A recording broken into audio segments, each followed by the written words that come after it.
Oui, il a sa place sans doute à un double titre. D'une part parce que c'est une énergie flexible, donc il peut permettre d'ajuster la consommation à la production d'électricité, en particulier dans des scénarios dans lesquels on imagine une forte progression des énergies renouvelables. Donc de toute façon, le gaz peut avoir ce rôle d'énergie en quelque sorte de stabilisation du système énergétique. Et d'autre part, le gaz peut avoir un rôle important aussi dans la mesure où le gaz est potentiellement décarbonisable au sens où on peut produire du gaz d'origine biologique et dans ce cas-là, le gaz participe à la réduction des consommations d'énergie fossile. Donc on a un vecteur gaz, tout comme on a un vecteur électricité, et ce gaz, au lieu d'être d'origine fossile, pourrait devenir, comme on l'a vu pendant le repas, un gaz de manière croissante d'origine biologique. On va moins consommer d'énergie globalement. Alors une des questions qu'on a évoquées, c'est est-ce que ce sera moins 50%, moins 20%? La réalité sera sans doute entre les deux, mais il faudra que cette énergie ait effectivement des caractéristiques favorables du point de vue des émissions de gaz à effet de serre, et on peut très bien concevoir qu'en effet les apports de gaz d'origine biologique soient significatifs, non négligeables dans ce nouveau système énergétique. Le retour que j'aurais, c'est qu'on a vraiment l'impression que cette problématique de la transition est en train de s'ancrer, je dirais, à tous les niveaux de la société, voire aussi au niveau international. C'est-à-dire qu'on a l'impression que ça fait maintenant plus d'une trentaine d'années que cette question du changement climatique a émergé au niveau des préoccupations des gouvernements et au niveau international.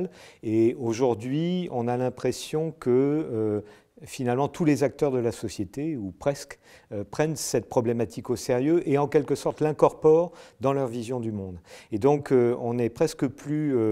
on est dans une vision du monde dans laquelle on a intégré les contraintes climatiques, les contraintes de développement énergétique durable. Et donc toute la question devient maintenant comment on le fait. C'est pas est-ce qu'on le fait, on sait qu'on va le faire, mais comment le fait-on? Pour nous, c'est très important aujourd'hui d'investir en tant qu'industriel sur des technologies qui permettent de générer des économies d'énergie, qui permettent de mixer nos solutions aux énergies renouvelables, voire de produire de l'électricité localement. Tous les industriels travaillent actuellement dans ce sens-là pour apporter des innovations. En fait, on va passer certainement plusieurs étapes sur les 10-20 ans qui viennent. D'abord en couplant les solutions classiques type chaudière à condensation à des énergies renouvelables, le chauffe-eau solaire, la pompe à chaleur, et donc on trouve maintenant de la chaudière hybride par exemple, en rajoutant également la connexion de ces chaudières-là, ça c'est un point important qui amène une efficacité énergétique importante, et puis en avançant ensuite sur des nouvelles technologies comme la pompe à chaleur à absorption, la micro-cogénération ou la pile à combustible, qu'on voit arriver maintenant, mais qu'on pense généraliser d'ici une dizaine d'années. Un déjeuner extrêmement intéressant, d'abord une bonne fréquentation en termes de nombre de personnes, des questions, des gens très intéressés. Je pense que le panorama qui a été apporté est suffisamment large et précis en même temps, aussi bien sur les scénarios d'évolution du mix énergétique que les solutions que des industriels ou des énergéticiens peuvent apporter, que également les solutions innovantes qu'on a pu voir, y compris en termes de financement par exemple, au titre de la troisième révolution industrielle. Donc Coenov veut justement participer au débat de cette manière-là, en amenant des contributions, en favorisant l'échange, le débat d'idées, et je pense qu'aujourd'hui on était bien dans ce sens-là. Le bilan est très positif parce que pour moi ce déjeuner-débat correspondait véritablement à l'ambition de l'association d'apporter sa contribution à la réflexion sur le débat sur la transition énergétique. Et par rapport à cet objectif, pour moi il a été totalement atteint, eu égard notamment à la très grande qualité des intervenants sur les différents sujets, la complémentarité pour le coup des interventions. Alors est-ce que c'est typiquement français? On a toujours une fâcheuse tendance à fonctionner en balancier, soit c'est rien, soit c'est tout. Et ça me permet effectivement de préciser que notre ambition n'est pas d'être le pivot incontournable en tant qu'énergie de la transition énergétique, mais on a une place indispensable pour que cette transition énergétique fonctionne. Et pour reprendre la question qui a été posée, ce n'est pas la complémentarité des énergies plutôt le gaz, c'est vraiment la complémentarité des énergies dont le gaz. C'est une filière qui innove depuis longtemps.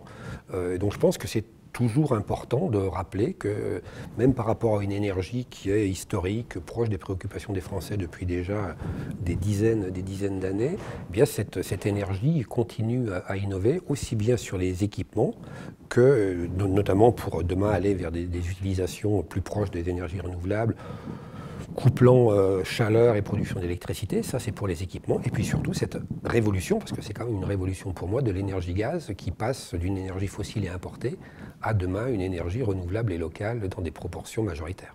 Alors la troisième révolution industrielle, elle est en marche. Elle est en marche depuis 1 an et demi. Il y a plus de 200 initiatives concrètes, opérationnelles, portées par des entreprises, des collectivités locales dans la région Nord-Pas-de-Calais.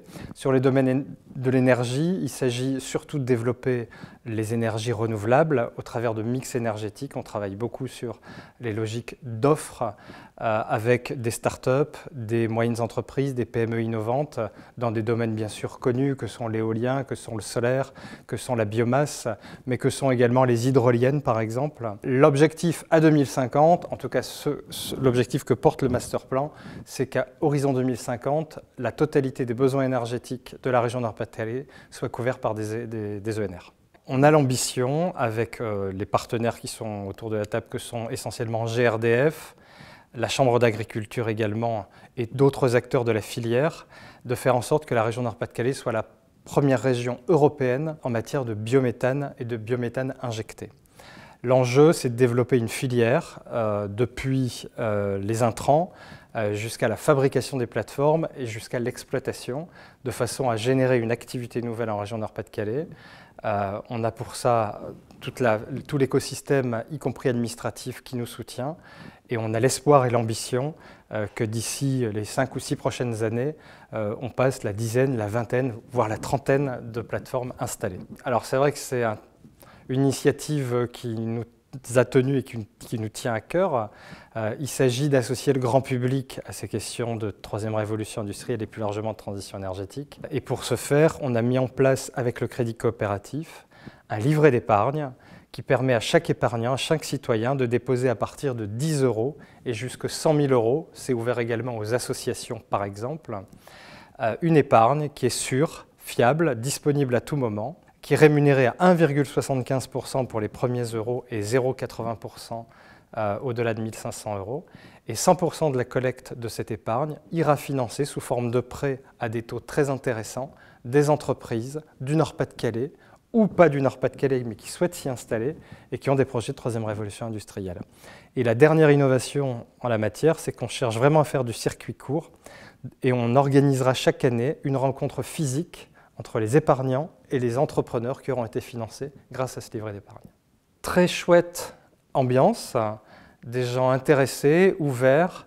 On sent bien et de plus en plus que les questions de transition énergétique et de mix énergétique sont en train d'avancer, de moins en moins de sceptiques, j'ai envie de dire, et on sent que la route, même si elle est encore longue, elle est en train de se tracer très clairement.